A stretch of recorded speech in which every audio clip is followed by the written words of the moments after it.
Sir बोलिए बोलिए, क्या बोलना है? कौन है? सर वो हम कल के ऑफलाइन क्लास के बारे में बोल रहे थे। अच्छा, हाँ बोलिए। कल होगा ना सर ऑफलाइन क्लास? हाँ हाँ होगा, 11 से 1। क्या क्या चेंज करना है क्या कल से? नहीं, no no sir. Sir, no change sir. Change करना है तो बोलो, कल ऑनलाइन हो जाएगा। अगर ऑफलाइन रखना है या आप, देखो रिकॉर्डिंग ऑन है।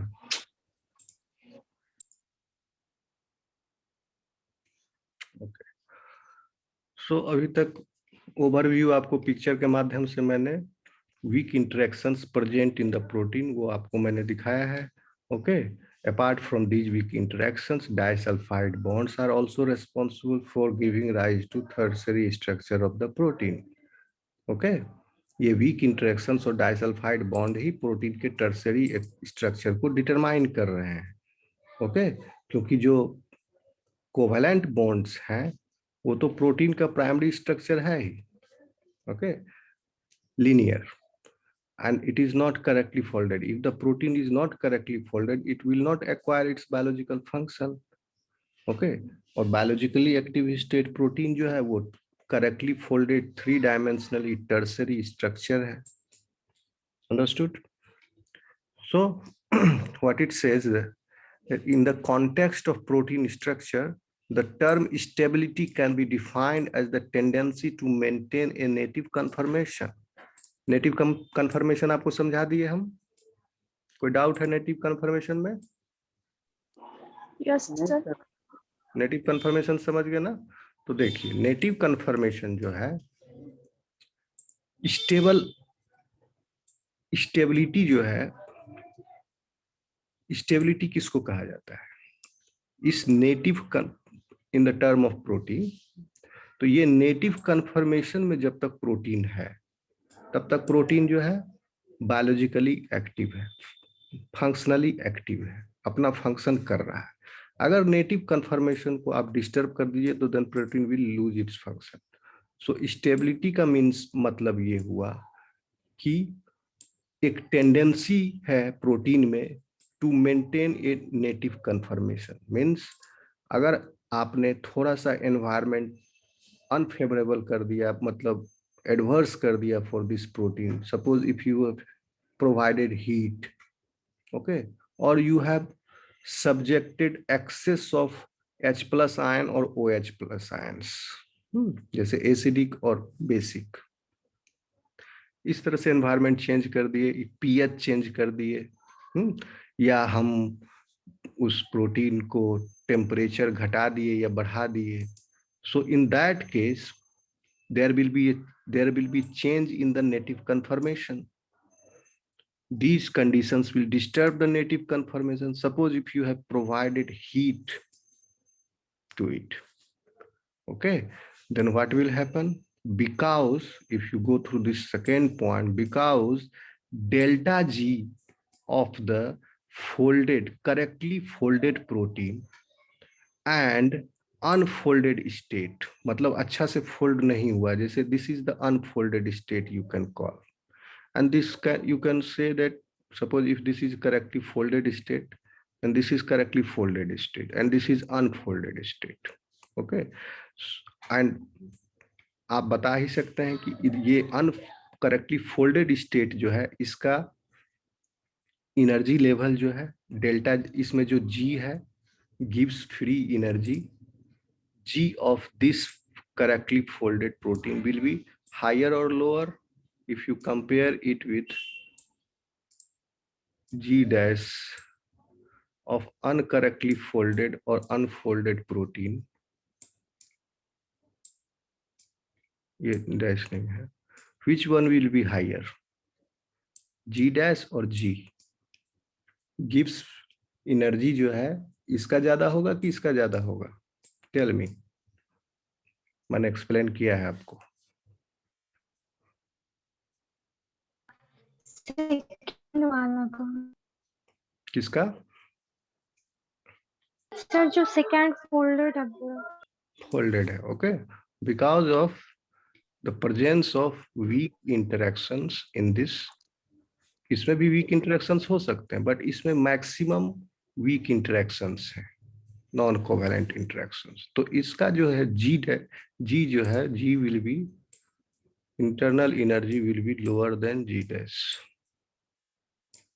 ठीक है। लेकिन ये जो अंतर है जी डैश माइनस जी में, ये कोई बहुत ज्यादा अंतर नहीं है। क्या कह रहा है, 20 से 65 किलो जूल पर मोल, यानी थोड़ा सा हीट देने पर ही, प्लस साइन है यहाँ पर, यानी if this system means which system, the system of correctly folded protein, अगर ये सिस्टम है, सिस्टम में हीट देते हैं तो प्लस साइन रहता है, पढ़े हैं थर्मोडायनेमिक्स में आप लोग, इसी पेपर के शुरुआत में ही, ठीक है। और सिस्टम से अगर हीट निकला तो माइनस साइन हो जाता है, ओके।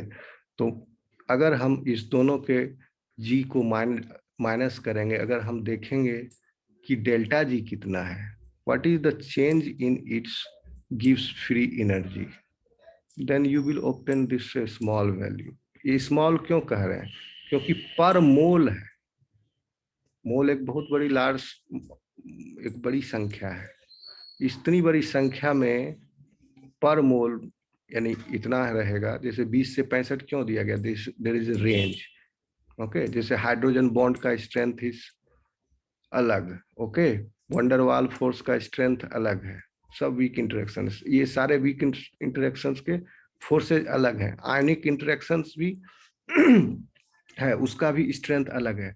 अब आयनिक इंटरेक्शन आपको होगे सर ये एक स्ट्रॉन्ग इंटरेक्शन है, लेकिन बार बार आप बोल रहे हैं वीक इंटरेक्शन।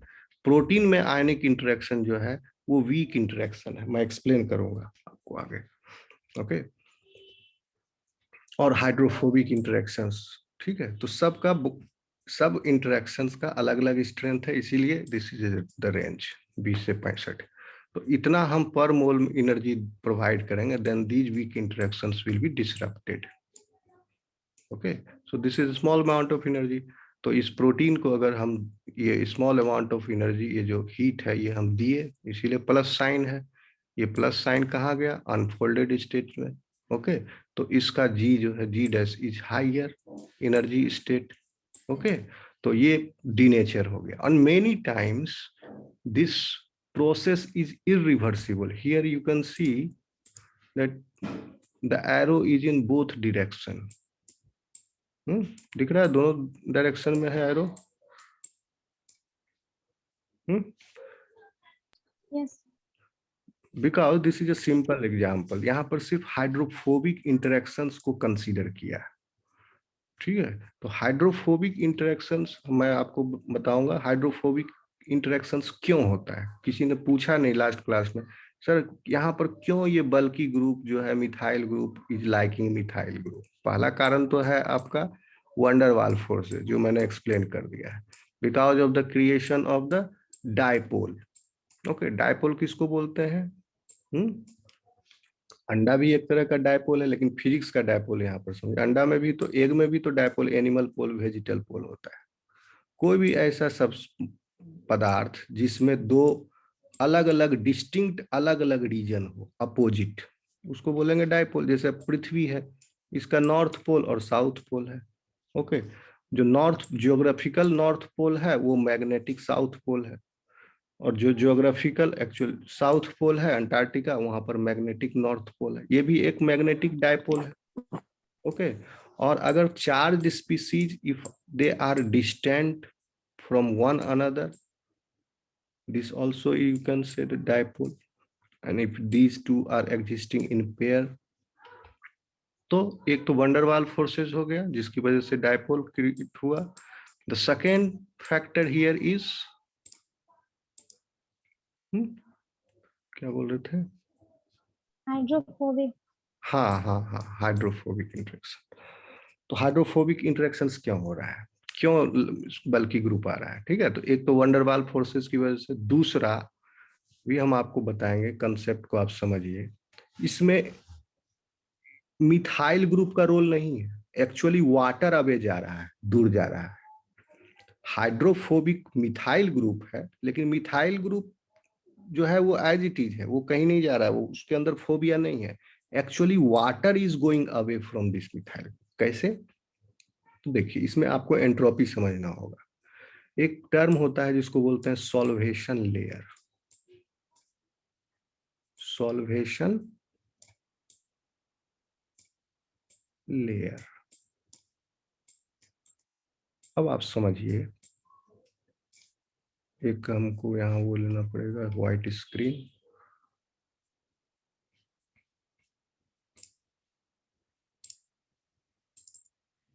दिख रहा है व्हाइट स्क्रीन आपको? Yes sir. ओके। अभी क्या है, if suppose consider this is an nascent peptide. Okay, linear है, कोई ज्यादा फोल्डेड नहीं है, स्ट्रेट है, showing only the primary level of the structure। अभी सिंथेसाइज हुआ है।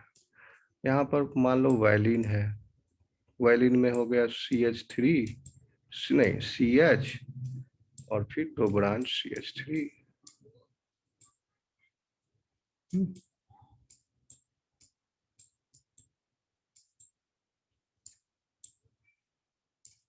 Okay, and in the neighboring, suppose there is a presence of leucine here। Okay, alphabetically उसका कोई अलग लेटर है, हम 3 लेटर में लिखते हैं LEU, ल्यूसिन। तो इससे हो गया ल्यूसिन। वायलिन को 3 लेटर लिखो, वायल। ल्यूसिन प्रेजेंट है। ल्यूसिन में क्या है, 2 CH मिथाइल ग्रुप है पहले, इस ब्रांचिंग के पहले, तो यही अंतर है। और यहाँ पर ब्रांचिंग है CH3,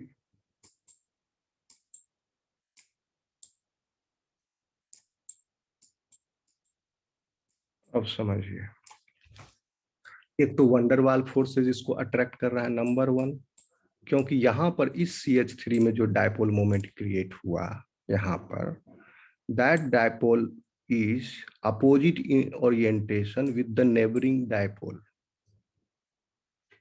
इस डायपोल में negative side if is facing this side, then इस डायपोल में positive, partial positive charge will be facing this side.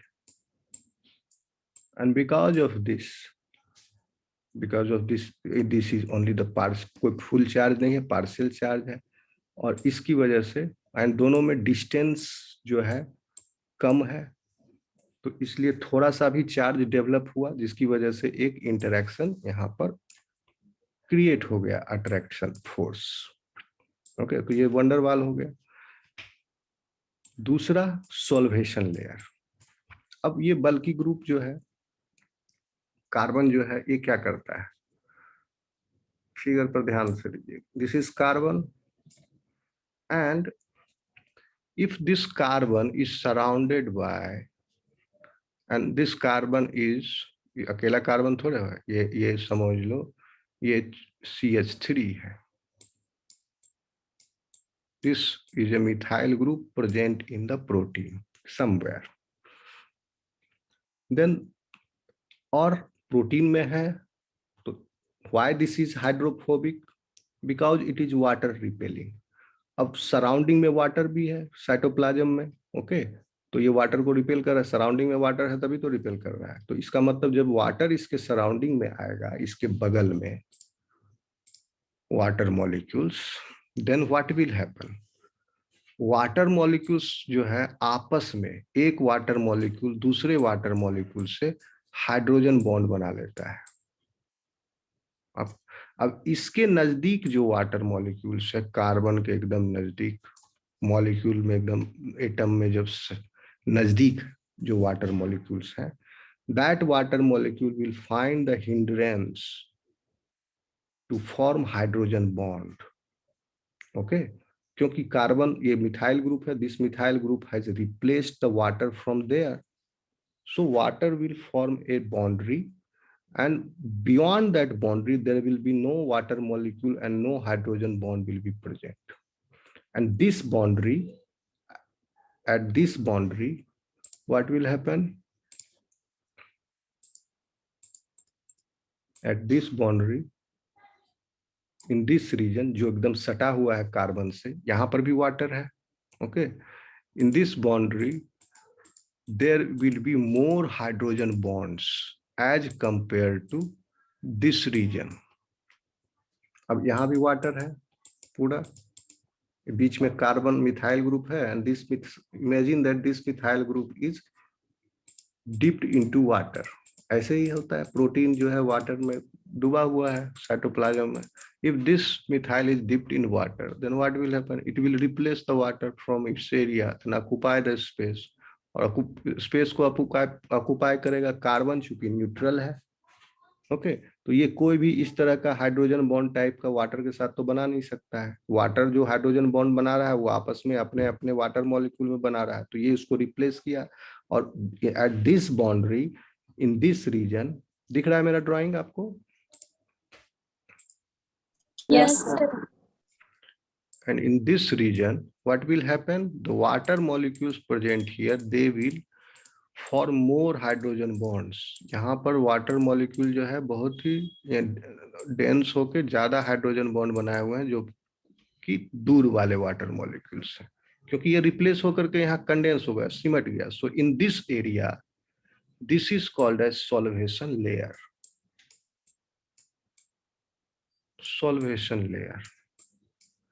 And because of the formation of the solvation layer, entropy का concept याद है?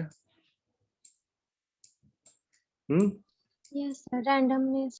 Randomness. अब बताइए, इस solvation layer के अंदर रैंडमनेस बढ़ा है कि घटा है? घट गया। रैंडमनेस घट गया है, correct. Okay, so this is favourable condition और unfavourable condition for the universe. कोई भी प्रोसेस जो है वो स्वतः हो, स्पॉन्टेनियस हो, इस प्रक्रिया के लिए क्या चाहिए? एंट्रोपी। इंक्रीज होना चाहिए एंट्रोपी। हाँ, delta S should be positive. तो यहाँ पर क्या हुआ? डेल्टा एस पहले डिसऑर्डर्ड स्टेट में था, जैसे यहाँ पर है, ज्यादा रैंडम था, वाटर मॉलिक्यूल्स एक दूसरे से बहुत दूर दूर है इस एरिया में जहां पर रिप्लेस नहीं किया कार्बन, और जिस एरिया में कार्बन रिप्लेस किया, immediately in the vicinity in that area, वहां पर वाटर मॉलिक्यूल्स ज्यादा डेंस हैं और ज्यादा हाइड्रोजन बॉन्ड बने हुए हैं। सो दिस रीजन इज, अब रिप्लेस करने के बाद यहाँ पर डेल्टा एस जो है बढ़ गया, पॉजिटिव हो गया, क्योंकि एंट्रोपी जो है बढ़ गई यहाँ पर, सॉरी एंट्रोपी जो है घट गई। Okay, so the delta S is become positive. पहले एंट्रोपी कम था, तो कम एंट्रोपी वाले में तो सर नेगेटिव होगा ना?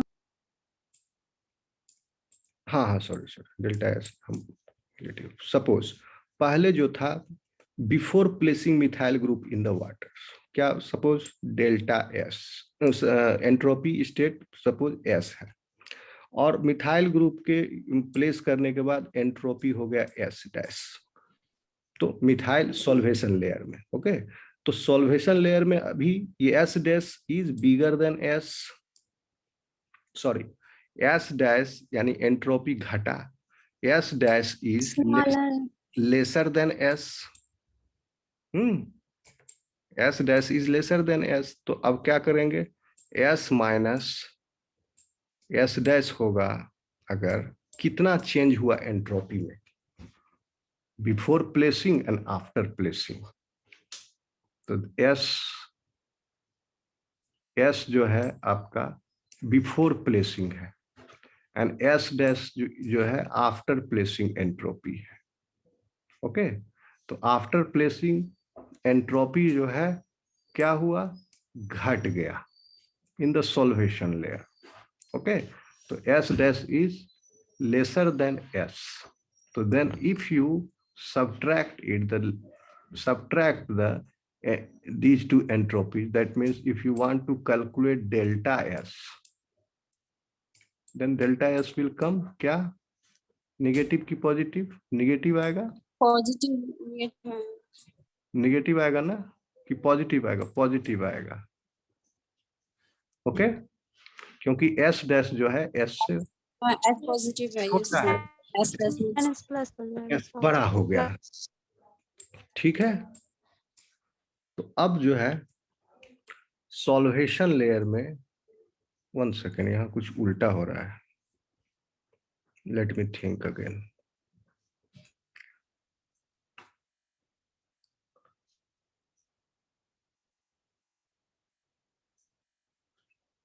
सॉल्वेशन लेयर में should be negative here, S, okay okay okay, after and before. If S is more than S dash, then S will be favored. Okay? अगर S जो है एंट्रोपी, हमेशा ज्यादा एंट्रोपी स्टेट को favour किया जाता है। ओके, तो if S is more than S dash, और S जो है S डैश से ज्यादा है ही, ठीक है, तो S will be favoured. S हुआ आपका प्लेस करने से पहले। तो अब जो है हम निकालेंगे ये सब्ट्रैक्शन जो होगा, S minus S, S dash minus S होगा, ये गलत माइनस कर दिया, S डैश माइनस S होगा। तब S डैश माइनस S जो होगा, that quantity will come negative, that means S dash will be not favored. Formation of this solvation layer is not favored. Okay, because the formation of the solvation layer is increasing the entropy, is decreasing the entropy. Okay, आ रही बात समझ में? yes sir. Yes sir. तो अब बताइए आप, ये सारे हाइड्रोफोबिक रेसिड्यूज जो हैं, मिथाइल ग्रुप्स जो हैं, अलग अलग एग्जिस्ट करेंगे प्रोटीन चेन में, तो कितने सारे सॉल्वेशन लेयर बन जाएंगे? बहुत सारे बनेंगे। Yes sir. और जब ज्यादा सॉल्वेशन लेयर बनेगा तो क्या होगा? एंट्रोपी भी ज्यादा बढ़ेगी, सॉरी ज्यादा घटेगी। सॉल्वेशन लेयर की वजह से एंट्रोपी घट रहा है। अब ज्यादा अगर ये बल्कि group CH3 methyl group, neutral groups जो है, अगर अलग अलग एग्जिस्ट करेंगे, एक वैलिन यहाँ है, ल्यूसीन यहाँ है, अलानिन यहाँ है, और ये सब एक साथ कोलैप्स ना हो, अलग अलग इंडिपेंडेंटली दूर दूर एग्जिस्ट करे, अपना अपना सॉल्वेशन लेयर बनाए हुए रहे, तो क्या होगा? ओवरऑल प्रोटीन मॉलिक्यूल का डेल्टा एस जो है काफी डिक्रीज कर जाएगा, जो कि नहीं फेवरेबल है। ठीक है, automatically this will go towards higher delta S. This protein will tend to go towards जिसमें डेल्टा एस जो है निगेटिव तो रहेगा, डेल्टा एस का निगेटिव कंपोनेंट कम से कम हो। अगर ये अलग अलग रहेगा तो ये डेल्टा एस निगेटिव जो है इसका मैग्नीट्यूड ज्यादा होगा। अब अगर ये कोलैप्स करके सारे मिथाइल ग्रुप्स एक साथ आ जाएं तो ये एक का सॉल्वेशन लेयर दूसरे के सॉल्वेशन लेयर में मर्ज कर जाएगा। ओके, और एक कॉमन सॉल्वेशन लेयर बनेगा। जैसे किसी स्फेयर को, सेम वॉल्यूम को, वॉल्यूम ऑफ ए स्फेयर है, इसको अगर आप, यानी 4/3 इसका फॉर्मूला होता है पाई आर क्यूब, आप कैलकुलेट करके देखना, पाई आर क्यूब 4/3 एक स्फेयर का, अगर ये रेडियस है, गेंद फुटबॉल समझ लो स्फेयर।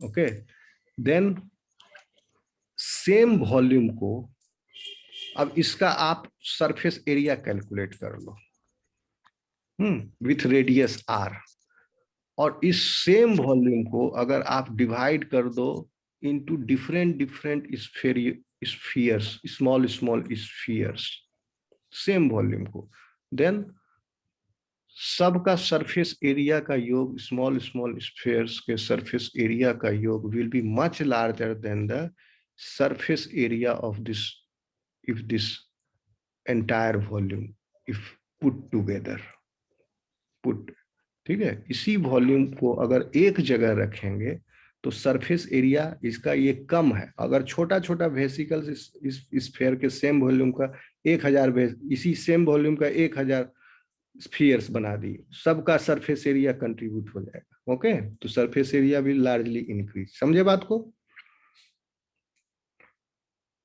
Yes, sir. तो इसी तरह छोटे छोटे जो सॉल्वेशन लेयर्स बनेंगे, सबके अपने अपने, उन सब का सरफेस एरिया ज्यादा हो जाएगा।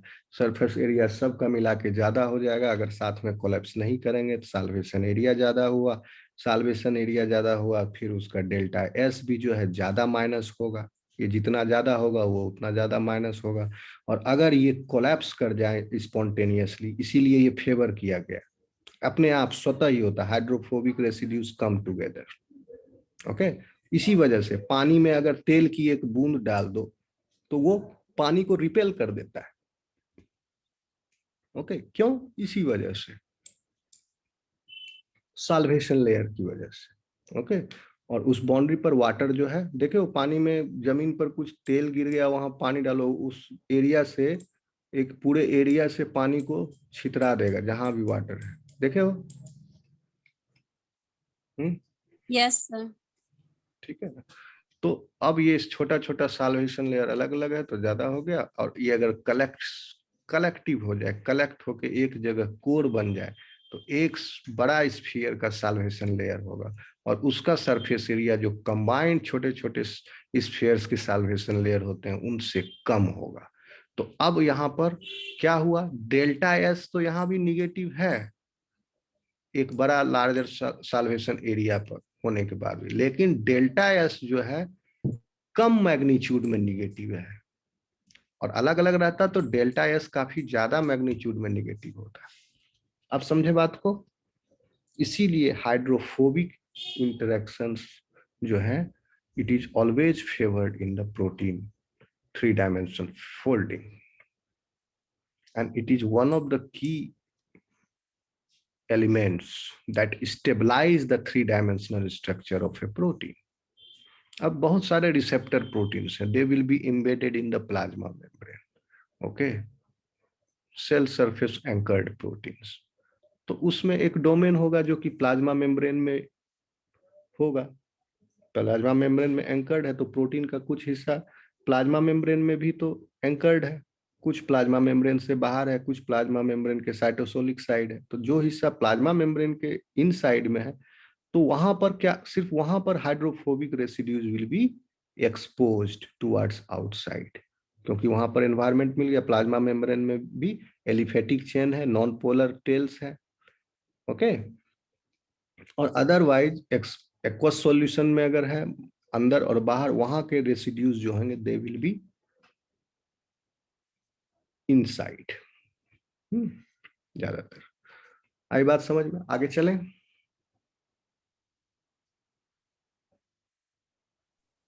Yes, sir.